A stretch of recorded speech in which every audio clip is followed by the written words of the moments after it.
Ya, jumpa lagi di saya, Muhammad. Baru-baru ini, Gubernur Jawa Barat Ridwan Kamil mengkritik keras pembangunan LRT Palembang, Sumatera Selatan. Bahkan tidak hanya mengkritik soal moda transportasi umum LRT, namun Ridwan Kamil juga diketahui mengkritik soal Ibu Kota Nusantara atau IKN di Kalimantan Timur sana. Tapi yang lebih parah lagi adalah Ridwan Kamil menyebut juga bahwa proyek LRT Palembang itu adalah proyek gagal. Parah sekali menurut saya. Lah kok bisa-bisanya gagal ini, gimana coba? Wong jelas-jelas fisiknya itu ada, pembangunannya juga selesai, dan transportasinya juga bisa dimanfaatkan, bisa dinikmati oleh masyarakat secara luas. Ya, kalau pembangunannya ini selesai dan berfungsi dengan baik, artinya apa? Artinya pembangunan itu tidak gagal. Kecuali kalau pembangunannya ini tidak selesai, itu baru namanya gagal alias mangkrak. Nah, contohnya ya seperti Hambalang itu. Jujur saja ya, ini aneh. Kok bisa-bisanya Gubernur Jawa Barat mengkritik daerah lain? Terus bagaimana dengan pembangunan di Jawa Barat sendiri? Apakah sudah memadai? Kan itu pertanyaannya, bener gak? Harusnya RK ini lebih sibuk ngurusin daerahnya, bukan malah sibuk mengkritik pembangunan di daerah lain. Nah, menurut Ridwan Kamil, kegagalan pengambilan keputusan LRT Palembang ini terjadi karena dasar perencanaannya dilakukan secara politis. Keputusan membuat LRT Palembang tersebut didasarkan atas hajatan besar Asian Games pada tahun 2018. Selain itu, RK juga menyinggung soal dana sebesar 9 triliun rupiah untuk pembangunan LRT Palembang, sementara proyeknya itu gagal. Nah, ternyata yang dimaksud gagal ini adalah karena LRT Palembang diklaim tidak ada penumpangnya. Nah, sekarang pertanyaannya begini, benarkah LRT Palembang tidak ada penumpangnya sama sekali? Atau jangan-jangan ya, RK ini hanya terpengaruh gorengan atau narasi para kadrun? Kan itu yang saya khawatirkan. Ya, kita tahulah soalnya selama ini ya, yang dinarasikan kadrun selalu LRT Palembang tidak ada penumpangnya, sepi dan lain-lain. Lah emangnya kalau sepi penumpang ya, terus apakah berarti proyek LRT Palembang itu gagal? Kan tidak juga, bener gak? Ya, yang namanya moda transportasi umum, ya terkadang sepi, terkadang ramai. Itu biasa saja menurut saya. Apalagi masyarakat kita sudah terbiasa naik kendaraan pribadi. Butuh kerjasama banyak pihak untuk merubah mindset masyarakat kita agar mau beralih ke moda transportasi umum. Ya, tapi sekali lagi, pembangunan LRT ini bukan semata-mata untuk bisnis untung atau rugi. Tapi ini soal keadilan sosial. Pemerataan moda transportasi umum modern ya sudah selayaknya lah tidak hanya hadir di Jakarta sana, tapi juga harus merata di seluruh daerah agar apa? Agar semua rakyat ini bisa merasakannya. Masa ya cuma warga DKI Jakarta saja yang punya LRT? Enggak kan?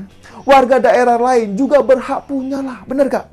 Ya, sekali lagi, ini bukan soal bisnis, bukan juga soal untung maupun rugi, tapi ini soal memenuhi pelayanan kepada masyarakat. Ini soal rasa keadilan sosial bagi seluruh rakyat Indonesia. Dan negara ini wajib untuk menghadirkan itu semua untuk rakyatnya. Lah sekarang, masa sama rakyat sendiri selalu sibuk hitung-hitungan untung dan rugi? Ya sesekali rakyat itu dimanjakanlah dengan fasilitas transportasi modern seperti yang ada di luar negeri. Masa selamanya rakyat ini harus disuruh naik mikrolet dan bajai coba? Ya, sekarang kalau hitung-hitungannya untung dan rugi, ngapain Jokowi bikin harga BBM di Papua setara dengan harga BBM di Pulau Jawa? Kan itu pertanyaannya. Kan hitung-hitungannya pasti rugi kan? Bener gak? Nah, kalau nggak rugi gimana coba? Wong ngirim BBM ke Papua itu pakai pesawat. Biaya kirimnya saja itu sudah berapa? Tapi faktanya apa? Semua itu tetap dilakukan oleh pemerintahan Jokowi saat ini. Untuk apa? Untuk memenuhi rasa keadilan. Nah, begitu juga dengan pembangunan LRT Palembang dan IKN. Semua ini untuk memenuhi rasa keadilan. Dan proyek ini adalah proyek jangka panjang. Bukan seperti bangun masjid yang seminggu atau sebulan saja langsung ramai. Ya, meskipun ramainya hanya hari Jumat saja. Nah, terkait klaim Ridwan Kamil yang mengatakan LRT Palembang tidak ada penumpangnya, coba silakan dilihat cuplikan video berikut ini. LRT Palembang penuh. Alhamdulillah. Gimana Mas tanggapannya Mas? Tanggapannya LRT gimana Mas? Alhamdulillah LRT Palembang sudah menjadi pilihan masyarakat dan ini terbukti di kanan pilih penuh. Jadi saya tadi naik dari Cinde ke bandara dan alhamdulillah semua penuh, artinya adalah masyarakat sudah mulai menggunakan LRT Palembang. Sukses untuk LRT Palembang. Nah, gimana setelah menonton cuplikan video barusan? Apakah yang seperti itu tidak ada penumpangnya? Nah, video itu tadi adalah diunggah oleh akun Instagram bernama Haris Muhammadun. Video itu diunggah pada tanggal 17 Oktober 2022. Jadi barusan saja. Sedangkan videonya sendiri ini dibuat pada tanggal 16 Oktober 2022. Ya, asal tahu sajalah, Haris Muhammadun ini adalah praktisi transportasi dan sekaligus juga Ketua Dewan Transportasi Kota Jakarta. Ya, tapi menurut saya wajar-wajar saja apabila ada yang mengatakan bahwasanya LRT Palembang itu sepi. Namanya juga transportasi umum, ya kan? Ya kadang sepi, kadang ramai lah. Nah, tapi untuk pembangunan LRT, kan ini tidak harus menunggu daerah tersebut padat atau ramai. Ya, seperti misalnya di Jakarta itu. Ya, asal tahu saja, di negara lain seperti di Singapura dan Jepang sana ya, LRT juga terkadang sepi penumpangnya. Tapi ya, mereka ini tetap melayani dengan on time. Walaupun ya hanya ada 1 atau 2 penumpang, kalau sudah waktunya jalan, ya mereka ini tetap akan jalan. Jadi tidak kayak Mikrolet dan Bajaj yang bisa ngetem sembarangan. Dan asal tahu juga ya, menurut informasi dari Kepala Bagian Humas PT KAI Palembang, Aida Suryanti, rata-rata penumpang harian LRT Sumsel pada Oktober 2022 mencapai 9.666 penumpang setiap harinya. Nah, apakah itu termasuk sepi penumpang juga? Coba dijawab. Bahkan kalau dihitung secara kumulatif, jumlah penumpang LRT Palembang hingga pertengahan Oktober ini mencapai 2.328.970 penumpang. Jadi intinya, mau sepi atau tidak, tergantung masing-masing orang menilainya seperti apa. Kalau menurut Kadrun, LRT Palembang bukan hanya sepi, tapi tidak ada penumpangnya. Begitu katanya. Parah sekali kan mereka ini. Nah, begitu juga dengan Ibu Kota Nusantara atau IKN. Tidak mungkin ya tiba-tiba langsung ramai dan semua orang ini berbondong-bondong ke sana. Ya, semua tentu butuh proses lah. Kalaupun mau instan ya gampang, bangun saja masjid yang banyak, pasti langsung ramai kok. Dan itulah yang dibangun oleh Kang Emil selama ini. Ya, tapi kalau membangun masjid itu kan hanya untuk umat muslim saja.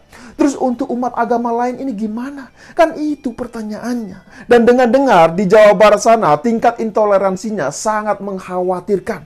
Bahkan belum lama ini ada pembangunan gereja yang sempat dilarang. Nah, gimana dengan semua itu coba? Bisa nggak Kang Emil ini bantuin bangun gereja? Dan yang mengejutkan lagi adalah, belum lama setelah Ridwan Kamil mengkritik LRT Palembang, nggak taunya, beliau pun akhirnya buru-buru meminta maaf coba. Jadi Ridwan Kamil ini meminta maaf dan mengklarifikasi bahwa munculnya kritikan soal LRT Palembang itu bermula ketika dirinya merespon permintaan pengembang properti di daerah Cikarang. Jadi para pengembang tersebut menginginkan agar moda transportasi MRT yang sejenis dengan LRT ini segera dibangun di kawasan itu untuk disambungkan ke Jakarta. Nah, soal permintaan tersebut, Ridwan Kamil belum menyetujuinya dan meminta agar para pengembang tersebut memastikan terlebih dahulu apakah potensi penumpangnya ada atau tidak. Nah, alasannya kenapa? Alasannya lagi-lagi takutnya ketika nanti MRT tersebut sudah dibangun, ternyata malah nggak ada penumpangnya.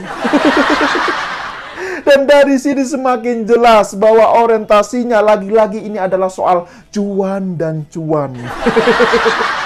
Jujur saja saya jadi bertanya-tanya, kenapa kalau untuk fasilitas rakyat selalu yang dipikirkan adalah untung dan rugi. Ini kan jadinya mirip narasi Kadrun soal jalan tol itu yang katanya sepi pengguna.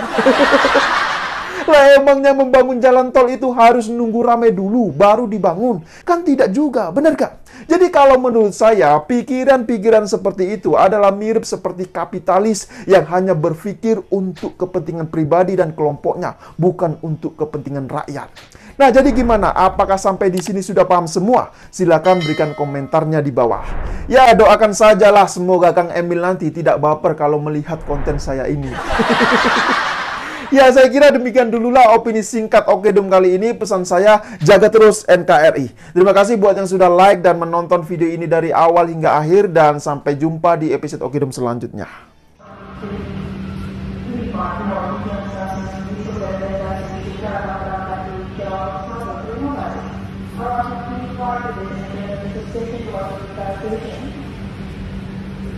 Berapa